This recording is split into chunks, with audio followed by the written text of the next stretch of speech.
Oi, gente, tudo bem? E aí, Johnny? Oi, Kelly. Como vai, João? Eu vou bem, e você? Eu também. Estamos em julho ainda, né? Estamos. Estamos em julho, friozinho de Campinas. Acabou de começar. Acabou de começar. E aí? A gente tá gravando, ele acabou de começar, né? Mas quando for pro ar, ele já tá caminhando pro final. Sim! Ai, que triste, mas enfim. Hoje a gente vai falar sobre a violação dos nossos corpos. E aí, no caso, né, eu tô falando assim, quando a gente desrespeita o nosso próprio corpo, mas também quando a gente desrespeita o corpo do outro. E eu queria começar falando uma coisa pra você. Você já parou pra pensar como é que a gente, muitas vezes, acaba não cuidando do nosso corpo, mas ele é super, super valioso pra gente?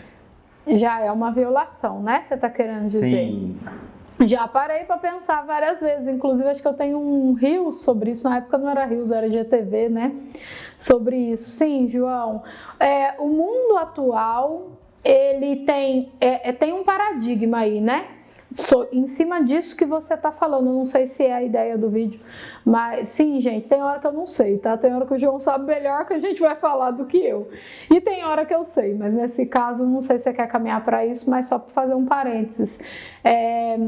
Tem um paradigma muito grande na nossa sociedade que é uma hipervalorização do corpo no sentido de estética, do que a gente vai apresentar para o outro, e daí a gente tem muitos problemas como os distúrbios alimentares, foi por isso que eu gravei o vídeo lá na época no meu Instagram, como a gordofobia, como o excesso de magreza, a anorexia, como o excesso de cirurgias plásticas, né, para as mulheres, o mundo das estéticas. Então tem essa hipervalorização que a gente cuida demais a ponto de outras pessoas até adoecerem, né, de algumas pessoas até adoecerem, e paralelamente a gente tem uma vida cada dia mais corrida, cada vez mais contra aquela coisa de colhe o que você vai comer, né, porque é daí que vem o cuidado do nosso corpo, é como a gente nutre ele, as atividades físicas e os treinos que a gente deveria fazer, a prática de esporte, a socialização, a espiritualidade, né, a sexualidade, a nossa vida íntima, a nossa libido, tudo isso cuida do nosso corpo, nutre o nosso corpo, mas a gente consome nutrientes vazios, né? Coisas negativas, excesso de açúcar, de gorduras, soma, né, ali entre o açúcar e o óleo e vira um negócio químico que não existe na natureza e que, portanto, não faz bem ao nosso corpo. Então a gente vive aí nessas duas coisas assim que não conversam, né, João? A gente precisa estar muito bem apresentado, magro por conta de uma venda estética, mas a gente também tá com pressa, prefere abrir tudo pronto, meio processado, meio pedir pronto nos aplicativos ou nos restaurantes, e a gente já não planta mais nada, não faz mais nada.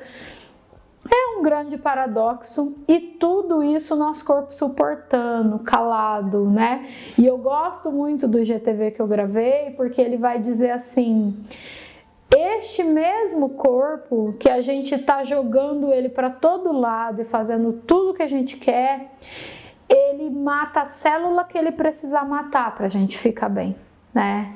Ele luta da maneira que ele precisa lutar para a gente ficar bem. Tudo na nossa biologia é em prol do nosso bem-estar. Se ele sinaliza com febre, ele está querendo que a gente faça alguma coisa para ele nos equilibrar de novo. É uma falta de respeito muito grande com algo que foi feito para nós e que luta sem nenhuma palavra para que a gente fique bem, e a gente não faz a nossa parte da maneira correta, né?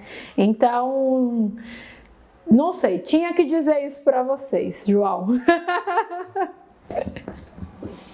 Eu acho que isso que você falou faz total sentido, né?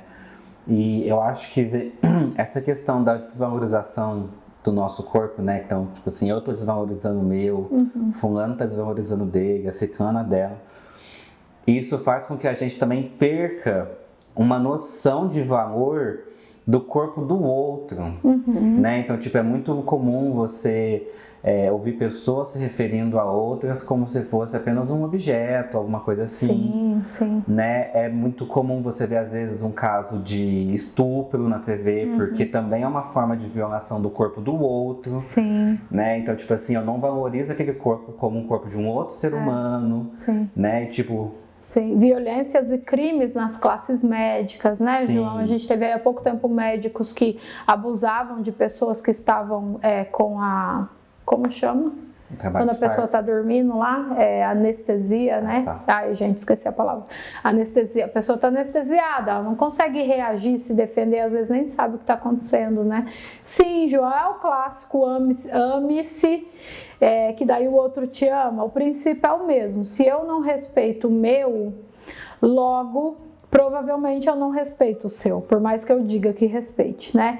Então fica essa bagunça aí. Com certeza, nas cirurgias plásticas tem muito caso de violação do direito e do corpo do outro, né? Nas áreas médicas, como eu falei, teve situações aí de crime, de pessoas que abusaram de mulheres no parto e teve outros em seguida.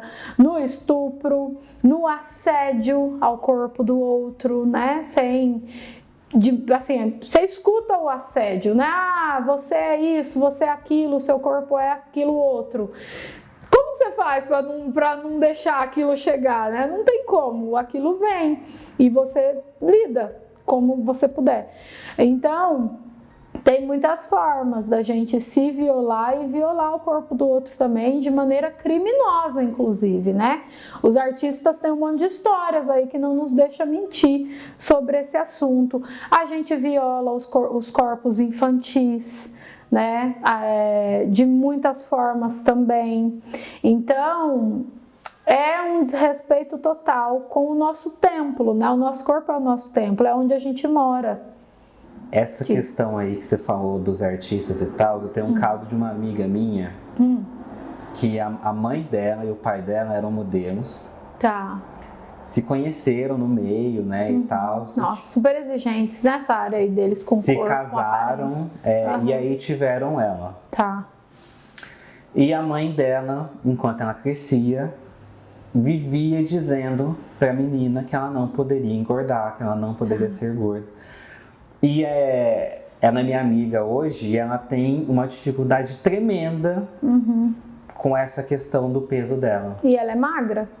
Então... efeito sanfona, gorda? Como... tem época que ela engorda um pouquinho mais, tem época que ela emagrece, mas ela nunca foi, tipo assim, obesa. Tá. Sabe? É que pro mundo das passarelas eu imagino qualquer coisa é gorda. Exatamente, aí que vai entrar, né, que é isso que eu vou falar pra você. A cobrança dentro desse mundo era tão grande que a mãe dela pegou essa cobrança, colocou levou pra filha dentro de casa e falava pra filha, você não pode ser gorda porque senão você vai ser feia. Né? Porque lá no mundo das modelos, se você é um pouquinho mais gorda, você já é feia, você não serve. Sim. Né? Eu acho que é uma coisa que vem mudando hoje em dia. Vem, as marcas estão mais conscientes, né? Estão trabalhando melhor as passarelas. É muito legal ver as cores dos modelos, os pesos, as alturas. Deficiências também estão aparecendo mais, mas a gente está bem distante de uma mudança, né, João? Sim, mas assim, eu acho impressionante como uma coisa ficou tão grudada na cabeça da mãe que ela passa pra filha, e aí às vezes essa filha passa pra filha dela e vai indo, né? E daí surgem os transtornos, como você falou, transtornos às vezes alimentares, né, e tudo mais. Pós-traumático. Lembra lá dos vídeos, há uns meses atrás, aí a gente gravou sobre a violência, né? E que a psicóloga que estava participando fala que fica um ciclo de violência, né? Isso é uma violência psicológica. A criança já tá... Você já vê crianças, João, falando da barriguinha, né? E é muito triste, isso mostra como o adulto está se comportando, né? E isso, ao invés de fazer a criança não engordar, faz ela ter distúrbio alimentar. Então é uma problemática gigantesca. Hoje, inclusive, o vídeo vai pro ar bem mais pra frente, mas eu fiz um atendimento e uma mãe estava dizendo de que ela falou alguma coisa pra filha e a filha entendeu que ser gorda era o mesmo que ser feia. Porque a mãe disse, eu tô muito gorda, eu tô muito acima do peso, tô me sentindo mal, eu tô me sentindo feia. A filha associou a gordura à feiura, né? E aí ela ficou, não, você não é feia, então eu também sou feia, porque a menininha é uma menininha gorda também, né? Então, tem uma problemática e a criança está em desenvolvimento, gente. Criança, hoje a gente falou no almoço, né, João? Bebê é gordo, né? A gente fica, gordinho, é fofinho, mas ele vai se desenvolver, ele vai crescer, ele vai brincar, o corpo vai mudar, sem pressão. Uma coisa que eu percebo, e daí você me corrige se você tiver uma percepção diferente. Eu sinto que o homem, ele peca muito pela falta de cuidado. Tá, né? Da saúde do corpo dele. Sim. Não que é exclusivo dele, mas acho que ele vai mais para esse lado. O homem não vai ao médico, o homem, por exemplo, câncer mata mais eles porque eles não tratam, eles não descobrem fácil, né? Sim, e a mulher sofre mais com a parte da objetificação. A pressão, sim. Eu acho que é mais comum, e aí você me corrige se eu estiver errado, isso mesmo. A gente vê os transtornos alimentares em mulheres. Em mulheres, né? É menor em homens. Homens quando emagrecem, eles têm menos efeito sanfona que a mulher. Porque a emoção da mulher, né, os hormônios, essa pressão, ela nunca para. Então ela consegue chegar em um objetivo, mas ela tem dificuldade de manter, porque o meio fica o tempo inteiro objetificando ela, ditando o que é bonito, o que é feio, mudando, né? Então, junto com todos os outros problemas que todo ser humano tem. E aí ela tem um efeito sanfona muito maior. Sim, é verdade, João. E aí eu acho que existe uma parte que é responsabilidade do meio, né? E uma outra parte que é responsabilidade nossa. Porque a gente, quando eu trato o indivíduo, ele sai daqui da clínica, ele vai para onde? Para o meio, né? Então, é uma relação entre esses dois todo o tempo, né? Se eu vou melhor para lá, eu tenho uma tendência de melhorar esse meio.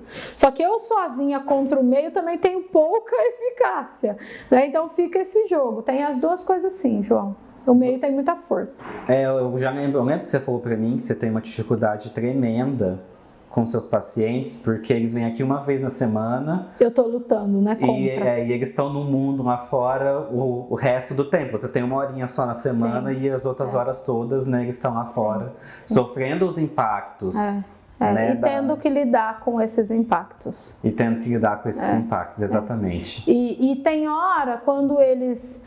A maioria das vezes, inclusive, eles conseguem, isso é ótimo, eles voltam, né? Assim, nossa, eu consegui, mas olha, lá no mundo, as pessoas não são assim, viu, Kelly? Porque não é a maioria que faz terapia, né? Mas lá no mundo as pessoas não são assim, a gente só consegue fazer a nossa parte, né? O trabalho do psicólogo clínico e do psicólogo em todas as áreas, eu acho, é de formiguinha, né, João? Para tentar aí suprir esses gritos sociais, lembrar o sujeito, porque a gente se compara muito, né? O ser humano se compara o tempo inteiro e ele tem muita dificuldade de se comparar com quem ele era ontem, que essa é uma comparação ok, né? Kelly, mas comparação nunca, sei lá, gente, numa competição aí a trabalho, numa competição de esporte, é preciso a comparação. Agora na nossa vida não, o meu caminho é diferente do outro, né? A minha história é diferente do outro, a minha criação é diferente do outro, somos estrangeiros um com o outro, não dá para comparar, sabe? Então, ele não consegue se comparar com o ele de ontem, e então ele pega e se compara com o colega ao lado, e aí se frustra, né? E muitas vezes equivocadamente, porque essa pessoa ao lado, quando vem aqui para terapia, tá na mesma situação. Eu falo, né? Não sei se vocês não querem me ouvir, então... Qual que você acha que é o primeiro passo para a gente parar de se desvalorizar, de começar, parar com essa violação que a gente tem com o nosso próprio corpo, cuidar mais da gente?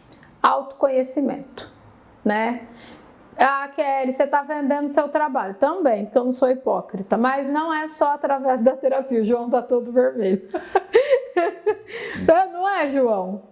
Não é mentira. Também porque eu não sou hipócrita, mas de fato é eficaz, senão não estávamos aqui, né? Mas não só através da psicoterapia, é uma das ferramentas extremamente eficazes, inclusive, mas você busque o seu autoconhecimento onde você achar melhor. Né? E por que é o autoconhecimento? Porque é o autoconhecimento que vai me mostrar, olha, eu sou insegura, né? E aí eu vou querer entender por que eu sou insegura. Não, olha, eu sou boa nisso aqui, ó, nisso aqui eu sou extremamente eficaz. Então conheci uma potência minha, né? Isso aqui é bom, isso aqui funciona bem. Por que é bom? Será que eu não posso aplicar lá na minha insegurança? Então eu vou sabendo mais de mim. Por que eu sou insegura? Porque eu aprendi lá na minha família XYZ. Não é para culpar pai e mãe nem se lamentar. Isso também acontece e a gente dá espaço para isso acontecer. Mas é para que a gente tenha ferramentas para que daqui para frente seja diferente, né? Então, se controlar as suas emoções, e para isso você precisa de ser mais inteligente com as suas emoções, e para isso você precisa de autoconhecimento, né? Fazer esse controle de, olha, percebi que eu tô me comparando aqui com o vizinho, eu tô ficando deprimido, isso tá me deixando para baixo, eu começo a achar que as coisas dele são melhor, que para mim a vida é mais difícil. Percebi isso, eu tenho essa tendência. Mais uma coisa que eu sei sobre mim, posso parar esse meu hábito e começar a agir de uma maneira diferente, pensar de uma maneira diferente. Como, Kelly? Aí precisa de ajuda de profissional, né? Então, o autoconhecimento, João, ele vai fazer com que eu vá tendo mais forças contra as minhas dificuldades, sabe? Colocando mais travas nos meus ímpetos, nas minhas impulsividades, na forma que eu canalizo as minhas raivas, as minhas mágoas, as minhas dores, no jeito que eu comemoro as minhas alegrias, as minhas vitórias, que eu busco as minhas conquistas, os meus sonhos. Autoconhecimento é a chave para tudo isso, né? E aí eu percebendo que eu tô de novo me comparando, eu já sei que esse caminho não é eficaz para mim. Então eu pego e começo a olhar mais para mim. Os meus pacientes que trabalham em empresa, eu às vezes sou muito dura com eles, porque eles chegam aqui com... Vocês já vão entender, né? Parece que não tem nada a ver, porque eu sou assim mesmo, eu misturo as coisas.